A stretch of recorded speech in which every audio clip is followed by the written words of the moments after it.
When Samoans first began coming to the United States in the early 1900s, they were looking for a place to belong. They found home with family, and as those family circles grew, they found it again with their churches. Over time, as Samoans became part of life in America, many found themselves living between two cultures, connected to both, yet not fully at home in either. This place, the Outou Manuia, offers a place to land, a place to breathe, and a place to belong. Second Samoa is your home away from home.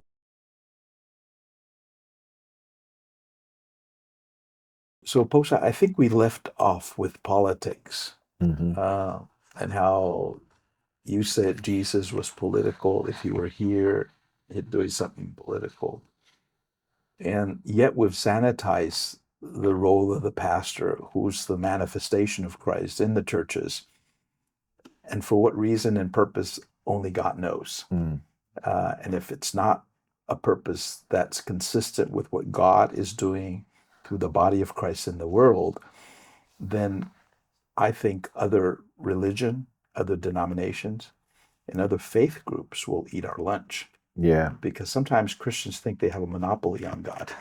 Yeah. And we do through Christ.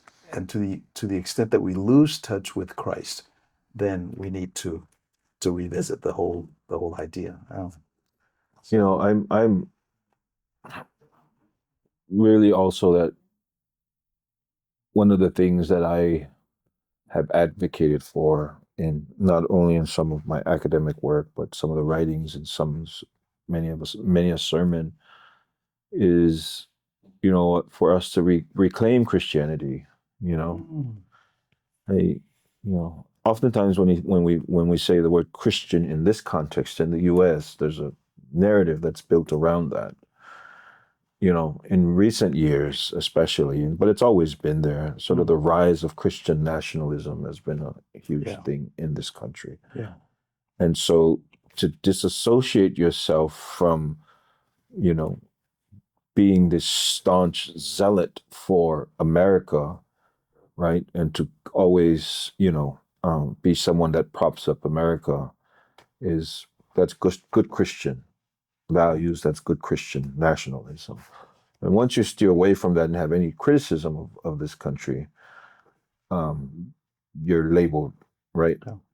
You know, sort of anti-Christian or not a real Christian. And that's unfortunate, because that's exactly who Jesus was. Yeah. Someone who offered a critical lens of power structures and the consolidation of power, offered a critical lens toward religious elites, like we had talked about, the Mautofi, you know, the folks who are writing the laws, you know what I mean? And, you know, for me, being Christian is being critical. It is deconstructing power and checking power once it becomes, you know, power that is unaccountable, right? And doesn't, you know, I don't think we can ever get away from power, but there's also a healthy power that's there, you know what I mean? And I you know, just in recent years, I was someone who would read Pope Francis's work. And his encyclical Laudato Si was a real amazing piece of work. And I became familiar with that because while I was in Union, I worked in correspondence together with Al Gore's daughter, Corinna Gore. Okay. And we were part of the Center for Earth Ethics.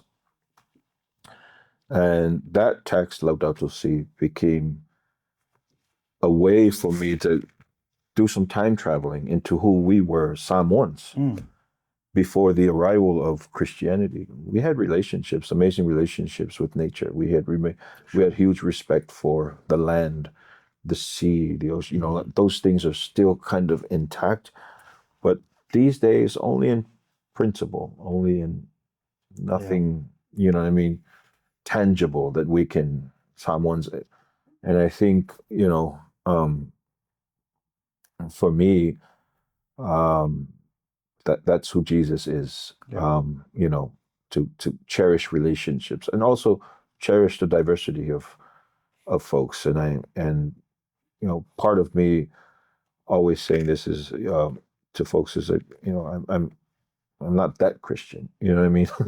Yeah. I'm, you know, and that's the price we pay for clumping everyone together.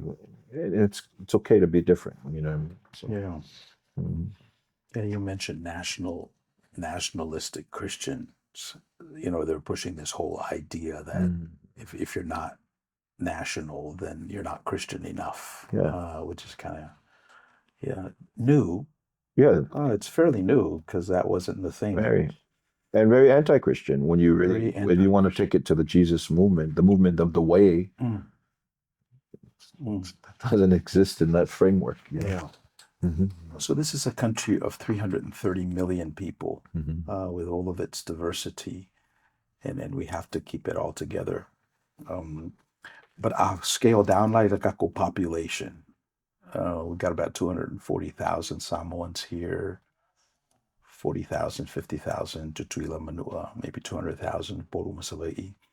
So there's a lot more Samoans out here than there are in the islands. So I think part of the gift that we want to share with our people is to be able to straddle these things, hold it in tension without loss. Yeah.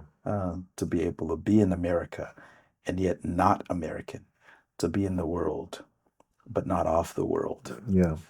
So those are some of the. It's okay to have multiple identities. I think so. Identity markers as well. I mean, so.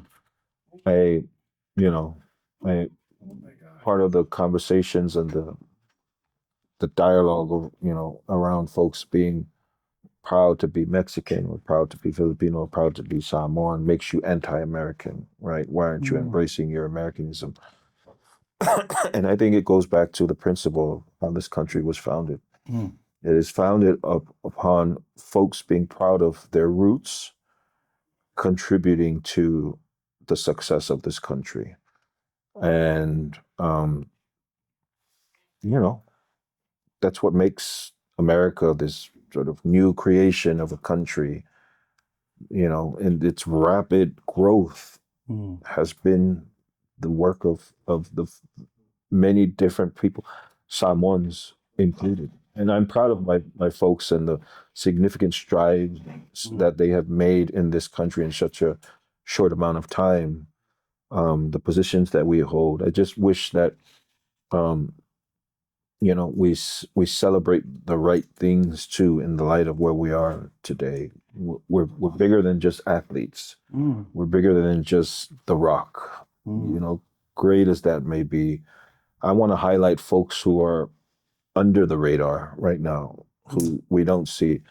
You know, there's many folks in our community. You were familiar with Kaywin Young, who was, Of course, you know, yeah, she passed away. Yeah, but her whole life was dedicated to, you know, the work of the community. Even other folks, like, you know, of course, those who are, you know, Engi, and you know what I mean, like. So those are the folks I want to start to lift up in the work that I do, and community work, and also some of the great pastors that are out there, you know, who continue to, you know, we are in one of my good sisters, Mona Lisa, Chiofele, was, you know, highlighting the work of women pastors and Samoan clergy, you know. We haven't done a lot of work around there. We haven't done a lot of work, and they're out there. Okay. What do you think is keeping us from doing what the Tongans have done for a while? Well, I think because of, obviously in Tongan society, the Whaiwhikau doesn't sort of have that prominence, or, you know what I mean, that history of with Samoa as far as where on top of the chain of authority or the hierarchy, you know, the Whaiwhikau has in Tongan society, obviously because of that, the royal lineage and ties that they still adhere to right now. We have a narrative that's built around Samoan kings relinquishing that authority to. Although Tui Manua actually gave up his title. Gave it up while the other title, ones hang on to it. Yeah. Yeah. And so that's what differentiates us. But I think also it's because we have amnesia when it comes to a lot of things that Christianity did to Samoa. Obviously, some are more notable than, but also transformed our norms in society. I think I think there's a theologian in New Zealand, I think, female, woman who, Samoa was a very matriarchal society before the arrival of Christianity. Even when we talk about things like the Aiga, that's a matriarchal title that's now been given over to male Faifeaus. And so there's a huge transformation that happens. There's a lot of things that we haven't talked about in our society because of obvious reasons, but those are, I think that's another 3 or 4 hour conversation. Yeah. Wow. The one constant about culture, it's constantly changing, and people are discovering it and rediscovering it again. Yeah. So, pawala te talo ia whapeaina o na malleable la dato culture, Samoan culture. Ia one I te e ipu. Yeah. One I te tena se finangalo se si be aba ai mai wa sui atu ia whainga. Ia at tawana tau sisipe o la tu mau pelo whaavae, o la tau siu datu waing Talofa te donu I le tua. So pelo whamoenga now. But it's also important, and I want to say this to also a lot of the young folk, it's also important on who's making the changes to the culture. Because ele tangata sau, ele kau kua se ainga. Ele kau kua se akuku, ele kau kua se loko, ele o ola ele tautua. Ai sau fia fai suinga. Yo me langa e mo wa ia. Me langa ka fia poko. I mean, that makes sense. Yeah. Because you have got to put yourself in through some of these things to kind of really understand some of the a lot of the traditions and the culture and where things come from. And so that's part of my critique on the younger generation that's coming up is, it's just the same thing we see it, like the pe'a and the malu and, what I mean? Like all of these things, it's like, it's gone into a very different world and it's been taken away from its roots, basically. But that's a lot of the message that I send to a lot of my young folks as well. So e tangata o te awa pule ele tautua. So the changes that they make are hollow. They're not based on the actual physics. It's a romanticizing of culture. And I don't think that's healthy. I think if even the folks who are heavy critics of colonialism and want to sort of embrace this indigenous identity of Samoa, I always tell them, well, be careful what you ask for, because there are some traditions in Samoa that you would not appreciate, pre-Christian traditions in Samoa, that you probably wouldn't go for. You know what I mean?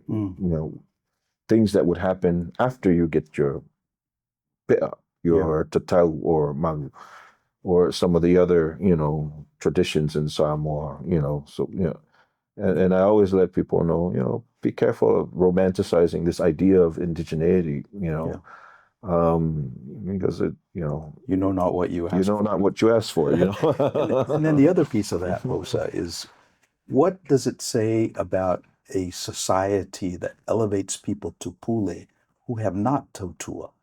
It's like buying your PhD. I mean, I think it's about $45,000. You get these honorary doctors, but you haven't done the work. And I think therein lies the rub. I think the proof is always in the pudding. And Jesus said, you can tell them by their fruits. But again, it's a communal thing. We need to be very careful about people that we elevate to pule. And we need to check on the credentials, double click on it, and see So I mean, your lived experience and your credentials, those things matter. They should matter. Unfortunately, everyone wants to be a scholar these days online. You know what I mean? From quick shorts on Instagram or Facebook or wherever. But I think it's important. You know what I mean? Because certain things are appealing to the ear.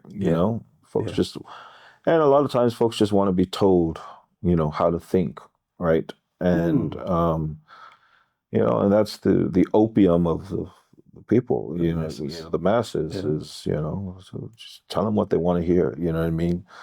But, make sure that you architect their movement, you know what I mean? That you move them in the direction where you want, you know what I mean? And if you keep telling them what they want to hear. And so my thing is right now is, I've been I'm probably one of those PhD students that's on like the 10-year program, I guess you would want to call it, I'm still a PhD student, but I've got great mentors as well as my advisors, and I'm learning so much in this process from my own lived experiences right now, and my church or my community work, and even being here with you, like these are classroom environments that and will shape. And so hopefully that whenever someone who doesn't have that experience sits in the room with me, they feel the same way. Because I don't think we stop learning. I'm a student for life. I'm going to continue to be a student for life. And I think when you think you've learned everything, I think, it's not healthy, right? It's not a healthy way to live moving forward. E ala u wanga ngana I se matou au lotu e lau I vilo I afo I te akodo. If you're the smartest guy in the room, you're in the wrong room. You're in the wrong room. Yeah. You find yourself with all the answers. So ole memo moala wana o wala o joy e te sau e whaisau sau noanga I wingara le fua. Because I think that's a good property in our community worth preserving. So talk a little bit about that. Yeah, I mean, I took over the Samoan Flag Day LA maybe about 8 months ago with and there were some bumps in the road as to whether or not the Flag Day would happen last year, and it did not happen last year. And there were some questions surrounding it, like what's the future of it going to be? And, after, long conversations with some folks, few of us, especially myself and another gentleman by the name of Pausa, we said, listen, it means too much to us. Especially as we grew up out here, and we've seen it, and we experienced it for so many years through our parents, and now we want to give that to our kids as well.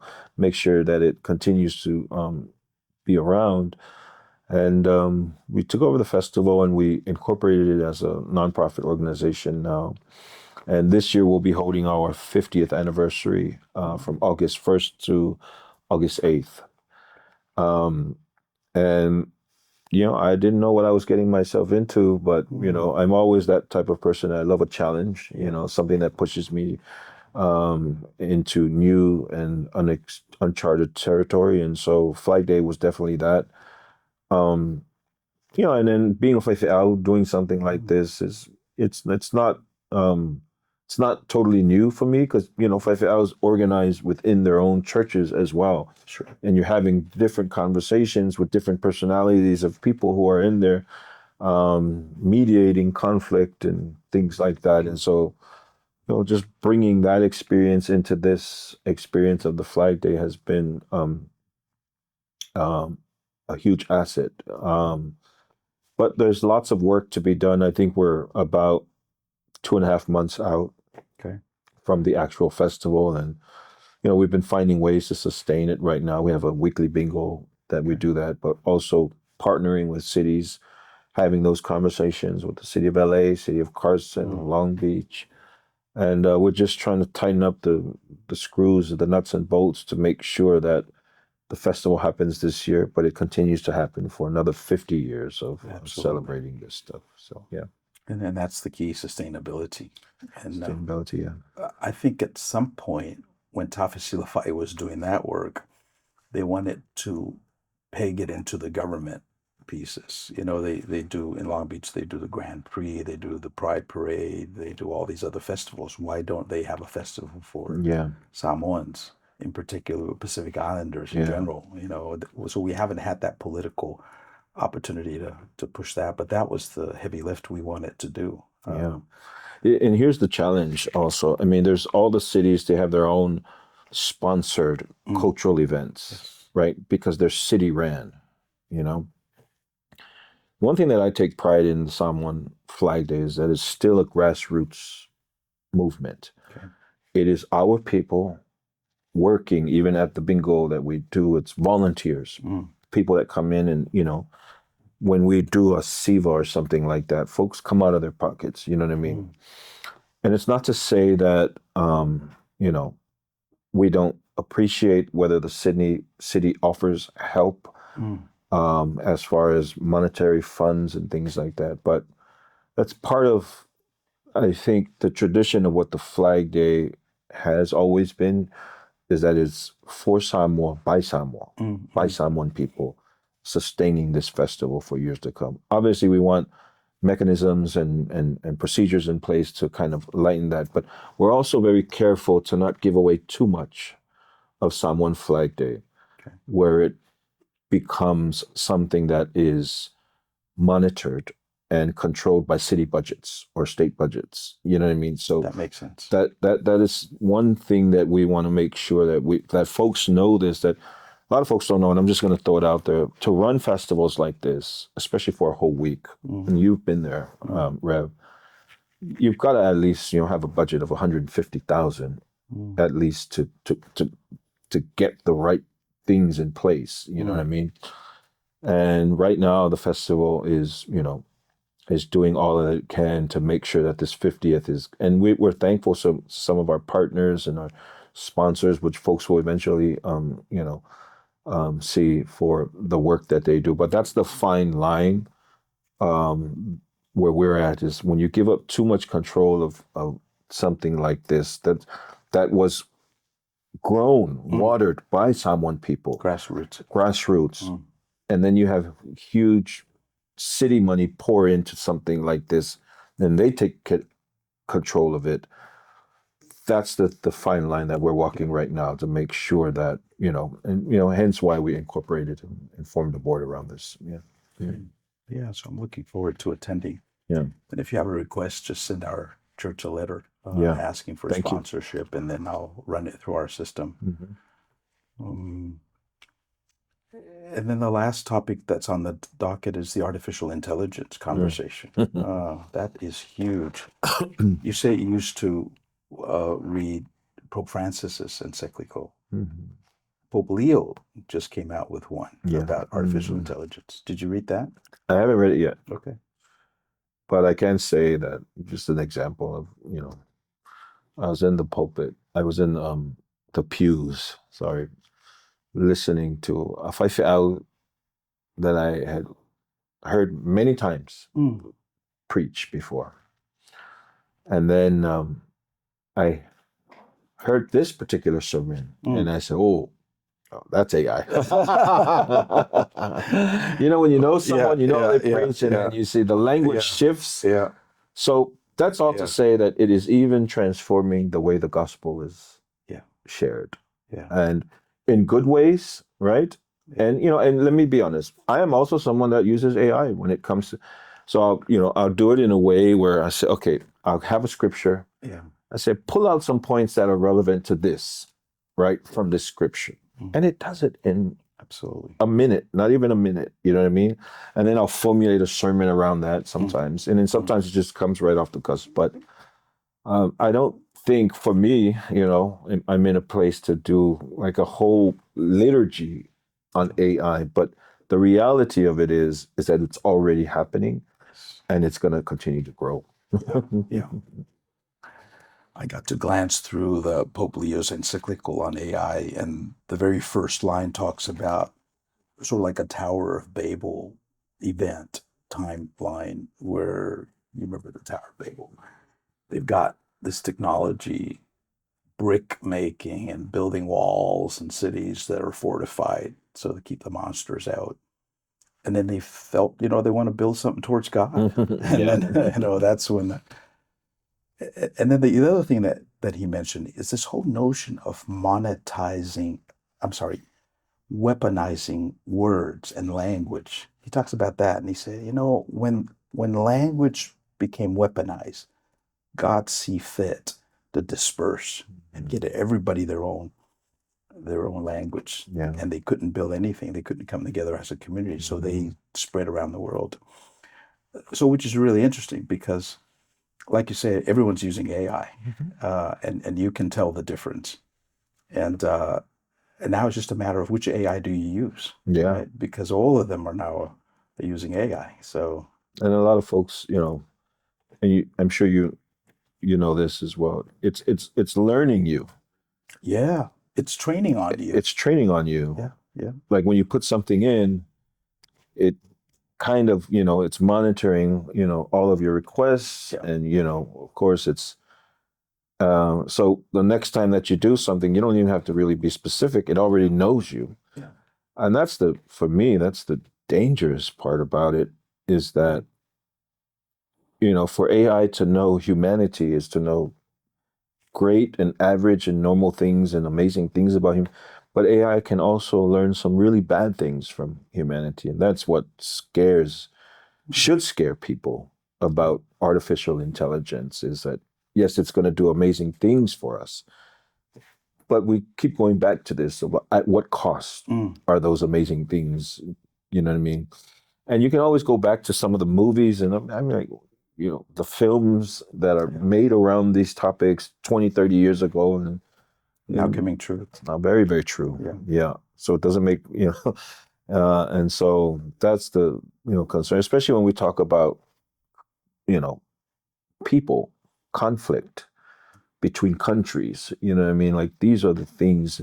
And overall, like, if you thought our economy was bad now and people were out of work now, the rise of AI is just, it's going to do lots of damage to families, and, being able to, it even is going to affect our education. What's the use of getting a PhD? You've got AI. Everything's AI, Yeah. I'm a little bit more positive about AI. Yeah. I don't think it'll ever replace the human touch. I think it'll accentuate it, and it'll cause the human to rise up to its God-given purpose. Sure. Using AI as a tool. I mean, think about it, Robert. We could replace your job with AI, right? I just speak the word and the camera turns itself on, and I don't need a human. But Robert's been part of our community for years.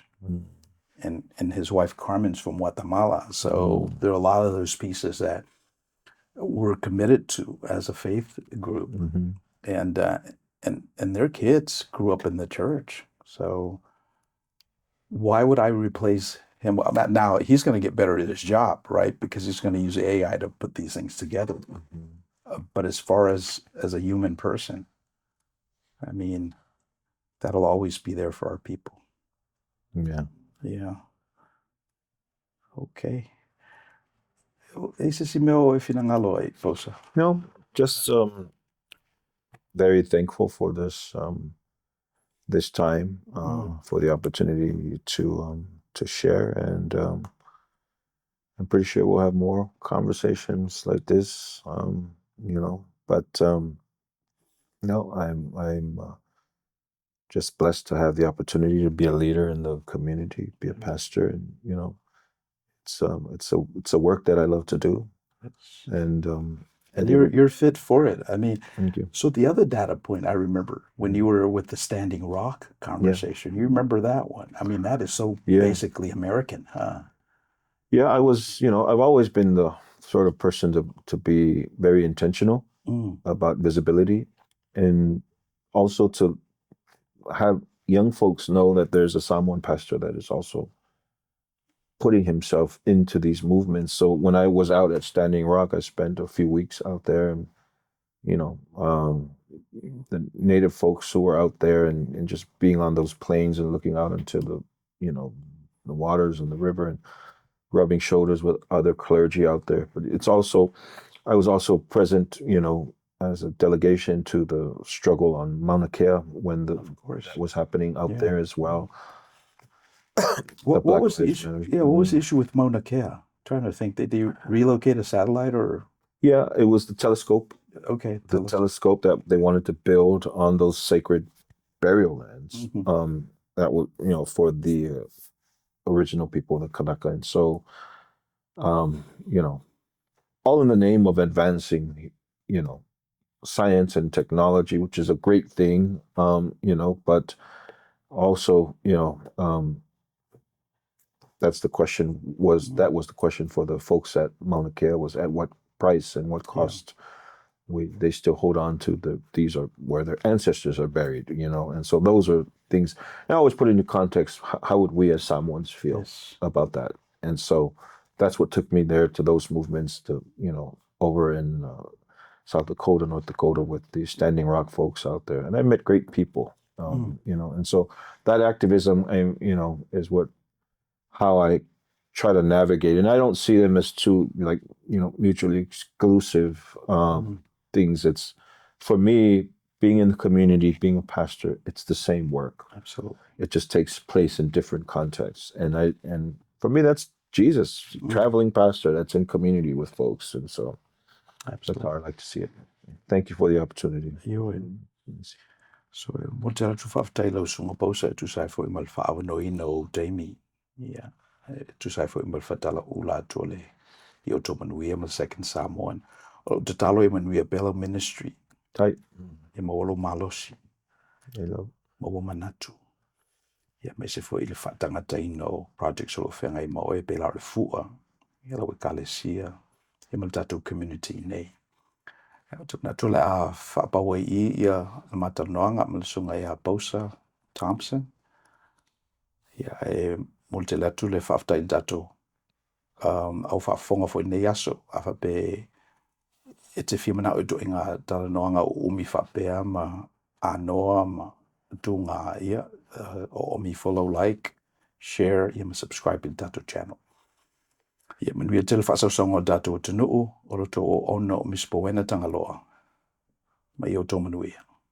Thank you for spending time with us. If you found this content helpful, please like the video, share it with others, and subscribe to the channel so we can continue bringing these insights directly to you. I Outou Manuia.